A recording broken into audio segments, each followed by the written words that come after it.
Selamat pagi Opa Oma, kita bertemu lagi dalam acara Sapaan Lansia pada pagi ini. Kami berharap Opa Oma semua dalam keadaan sehat dan Oma Opa di rumah boleh duduk sambil mendengarkan kebenaran firman dan nyanyian yang sebentar akan Opa Oma dengar. Saat ini kita akan mendengarkan firman yang dibawakan oleh Ibu Esther Solihin. Bapak Ibu sekalian, marilah kita bersama-sama menyiapkan diri untuk kita boleh mendengar firman Tuhan dengan hati yang tertuju pada pemberitaan firman yang menguatkan, menghibur, dan memberikan kita takut akan Tuhan. Opa Oma, mari kita tunduk kepala, kita berdoa. Bapa kami yang di sorga, kami kembali bersyukur padamu Tuhan. Pagi ini kami akan kembali merenungkan kebenaran firman-Mu dan kami akan memuji Engkau. Biarlah apa yang kami lakukan ini dari awal hingga akhirnya hanyalah untuk hormat dan kemuliaan bagi nama-Mu. Berkati hamba-Mu Ibu Esther yang membawa firman, berkati semua juga yang membawa lagu pujian. Biar semuanya hanya untuk hormat dan kemuliaan bagi nama-Mu. Di dalam nama Tuhan Yesus, Tuhan dan Juru Selamat kami yang hidup, kami berdoa dan mengucap syukur. Amin.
Bapak Ibu yang dikasihi oleh Tuhan Yesus Kristus, jumpa kembali dalam Sapaan Lansia GKI Kebonjati pada hari ini. Juga salam sehat bagi Bapak Ibu sekalian. Salam sehat juga bagi Bapak Ibu yang berasal dari gereja manapun juga yang mengikuti Sapaan Lansia dari GKI Kebonjati pada hari ini. Firman Tuhan yang akan saya bacakan pada hari ini diambilkan dari kitab Filipi pasal 4 ayat 8 dan 9. Demikian firman Tuhan. Jadi akhirnya saudara-saudara, semua yang benar, semua yang mulia, semua yang adil, semua yang suci, semua yang manis, semua yang sedap didengar, semua yang disebut kebajikan dan patut dipuji, pikirkanlah semuanya itu. Dan apa yang telah kamu pelajari, dan apa yang telah kamu terima, dan apa yang telah kamu dengar, dan apa yang telah kamu lihat daripadaku, lakukanlah itu. Maka Allah sumber damai sejahtera akan menyertai kamu. Nah, Bapak Ibu yang dikasihi oleh Tuhan Yesus Kristus, mari kita pikirkan. Orang yang paling menderita itu orang yang kayak apa sih? Orang yang paling menderita itu adalah orang yang tidak bisa menikmati hidup. Orang yang menderita itu orang yang selalu murung. Orang yang menderita itu bukan soal orang yang sakit, tapi lebih pada orang yang selalu hatinya dipenuhi dengan iri hati. Kemudian juga orang yang mudah putus asa. Orang yang tidak puas dan tidak dapat bersyukur dengan apa yang dimilikinya saat ini. Orang yang tidak dapat berpikir untuk kebaikan, untuk berbagi. Orang yang merasa bahwa semua orang di luar dirinya adalah orang yang salah. Orang yang merasakan bahwa kalau ada masalah, penyebabnya adalah segala sesuatu di luar dirinya, bukan dari dirinya sendiri.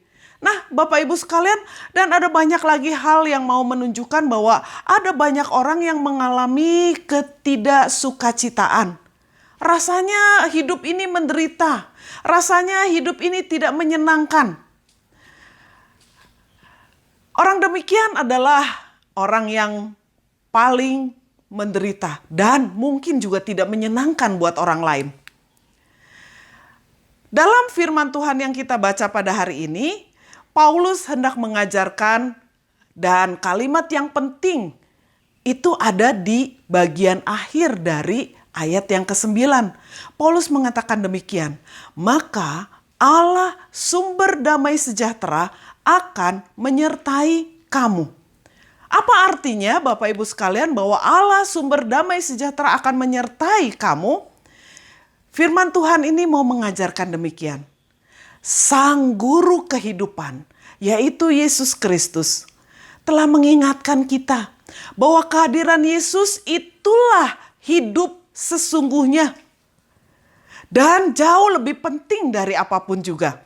Lebih penting dari fasilitas hidup, lebih penting dari keberhasilan atau kebanggaan hidup, bahkan lebih penting dari kegagalan atau kesehatan atau sakitnya kita. Selama kita hidup, ada rencana Sang Ilahi yang masih perlu kita jalani. Karena itu, yang terpenting dalam hidup bukanlah soal sehat atau sakit. Itu memang penting, tapi bukan yang terpenting. Yang terpenting bukan soal keberhasilan, bukan soal popularitas, bukan soal kekayaan. Tapi yang terpenting dalam firman Tuhan hari ini, Paulus mau mengatakan adalah penyertaan Tuhan. Ya, kehadirannya di dalam kehidupan kita. Itulah yang akan membuat pikiran kita dan hati kita tertuju pada Yesus Kristus. Sehingga tidak kepada hal-hal yang membuat kita rasanya menderita dan tidak senang dalam hidup ini. Firman Tuhan mau mengatakan, tidak ada yang dapat memisahkan kita dari kasih Kristus. Baik itu penyakit, baik itu depresi, baik itu kecemasan, baik itu kekurangan atau kelebihan, baik itu kegagalan atau bahaya lainnya. Karena kehadiran Tuhan jauh lebih penting. Dan kehadiran Tuhan ada senantiasa dalam hidup kita. Kita lebih daripada orang-orang yang menang. Karena Tuhan Yesus mengasihi kita sampai Dia menyerahkan nyawanya ganti kita semua. Tidak ada yang dapat memisahkan kita dari kasih Kristus. Baik itu orang jahat, bahkan pandemi pada saat ini. Penyakit fisik maupun penyakit mental. Tidak ada yang dapat memisahkan kita dari kasih Allah yang ada di dalam dan melalui Yesus Kristus. Karena itu Paulus mengatakan bahwa kasih karunia Allah senantiasa ada dan menyertai kita. Nah, karena itu Bapak Ibu sekalian, sebagaimana firman Tuhan dalam kitab Filipi 4 ayatnya yang ke-8 yang mengatakan demikian.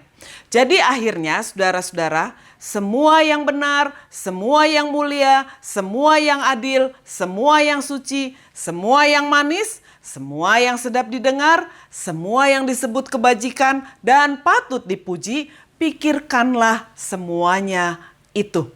Dari firman Tuhan kita hari ini dan dari pemahaman kita bahwa Tuhan Yesus Kristus tidak pernah meninggalkan kita dan senantiasa ada di dalam kehidupan kita, maka kita akan belajar hari ini tentang 5M. Yang pertama, M yang pertama adalah merasakan kehadiran Yesus. Merasakan bahwa Yesus Kristus ada dalam hidup kita itu adalah sangat penting. Kalau sudah kita bisa merasakan bahwa Yesus hadir dalam hidup kita. M yang kedua adalah mengalami kasih Yesus di dalam hidup kita. Merasakan kehadiran Yesus, mengalami kehadiran Yesus. M yang ketiga adalah mensyukuri anugerah Tuhan dan dinamika kehidupan yang kita alami. Baik itu senang maupun susah, kita senantiasa bisa mensyukuri bahwa Tuhan hadir dan mengasihi kita. M yang keempat adalah mata dan indera kita yang lain selalu tertuju bukan pada diri sendiri, tetapi tertuju pada kita dan tertuju juga kepada sesama kita. M yang kelima adalah biarlah kita bisa menjadi orang-orang yang menjadi berkat buat sesama, yaitu menjadi orang-orang yang murah hati pada sesama, membagikan sukacita Kristus di dalam kehidupan kita. Tuhan Yesus memberkati. Amin.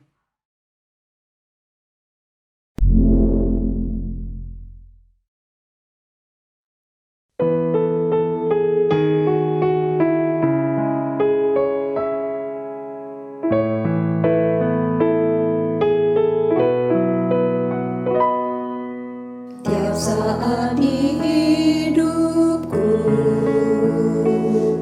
aku mendengar namanya.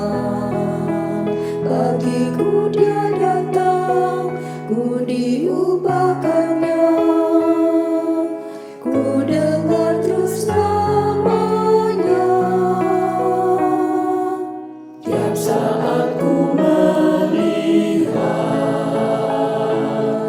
wajahnya yang lemah lembut, kulihat Bapakku lembut penuh kasih, kulihat terus wajahnya. Bila nama Yesus diucapkan, jiwaku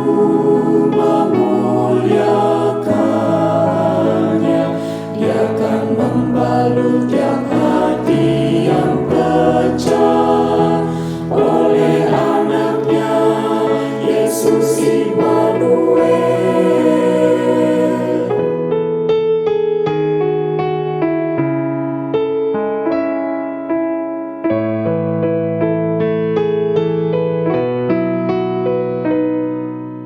Tiap saat ku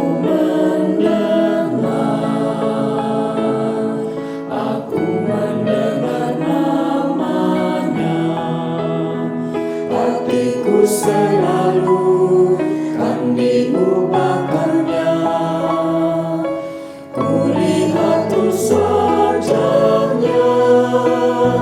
Bila nama Yesus diucapkan, jiwaku memuliakannya. Dia akan membalut tiap hati yang pecah oleh anaknya Yesus Immanuel.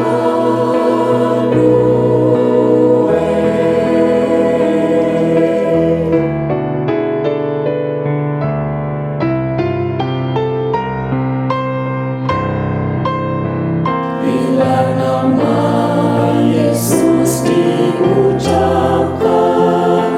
jiwaku memuliakannya. Dia akan membalut tiap hati yang pecah oleh anaknya Yesus Immanuel.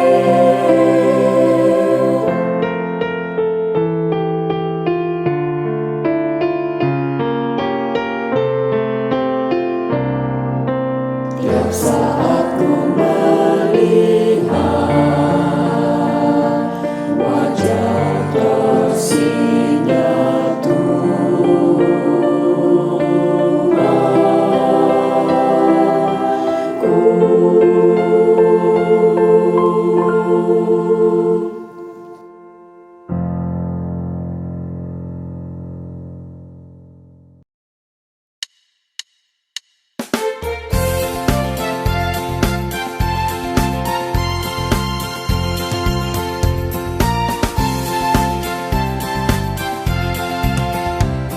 Perubahan besar di kehidupanku sejak Yesus di hatiku. Di jiwaku bersinar terang yang cerah sejak Yesus di hatiku. Sejak Yesus di hatiku. Sejak Yesus di hatiku. Jiwaku bergemar bagai ombak besar sejak Yesus di hatiku.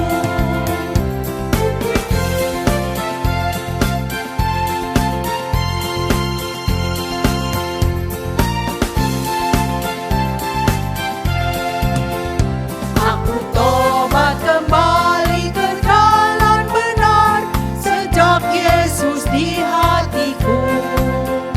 Dan dosaku dihapus, jiwaku segar sejak Yesus di hatiku.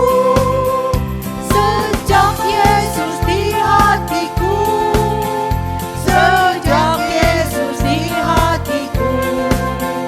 Jiwaku bergemar bagai ombak besar sejak Yesus di hatiku.